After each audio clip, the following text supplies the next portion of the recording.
Good evening and welcome back, Tara McNamara. Great to be with you tonight. Yeah, I'm so excited to be here. This is the first night of our month-long spotlight that we're calling the Hays Gaze, which is consisting of pairs of movies, one of which came out before the Hays Code was strictly enforced, and one that came out afterwards. So our second pair of films tonight talk about the subject of gold diggers. So we're starting off with Babyface from 1933, starring Barbara Stanwyck and George Brent. And this is a film where, as I mentioned, the idea of a gold digger is brought to the forefront. Why was that a prevalent theme during this time? So films go through cycles. I mean, right now, for instance, we're in a superhero cycle and a murder mystery cycle, but the cycles went a lot faster in this pre-code era. So for women, we had like the kept woman cycle and the fallen woman and then the social climbers, and then we get gold diggers. It's the Depression. You know, it's 1933, so gold digging seemed like a good idea.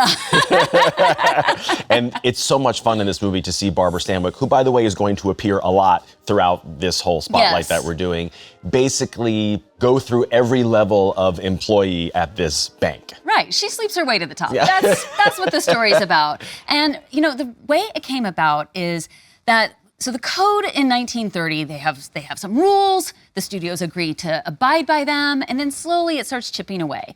In 1932, Red-Headed Woman comes out from MGM, and the studios were mad. And we're going to show that one later in the month, by the way. Yes, and it is outrageous. And there was a lot of egregious content in there. And so Warner Brothers in particular, Daryl Zanuck in particular, was mad and told the Hays office he wasn't going to listen to him anymore. And he made this movie kind of as a screw you to them, you know? Right, if they can do it, I can do it too. Yeah. And get away with it. He wrote the script under a pseudonym, Mark Canfield, with Barbara Stanwyck coming up with the story. And it's juicy. Yeah. And when you watch the movie, there's eyebrow-raising stuff. I mean, there's a sequence where she seduces a man in a train car.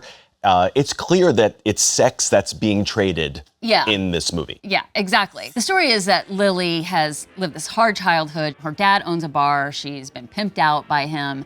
And when he dies, she gets advice from an elderly family friend who brings out some Nietzsche and says, you know, you should exploit yourself. You are a young, beautiful woman. You have power. Use men. And she takes that advice and runs with it. Yeah. It's just outlandish. It's a great early Stanwyck performance and just shows so much promise that she, of course, lives up to in the decades after that, too. I think it goes without saying that this movie, along with Jean Harlow's Red-Headed Woman, is one of the most shocking ones. And people often say that this was kind of the beginning of the end of the pre-code era. Do you see it that way? Yes, it is the beginning of the end.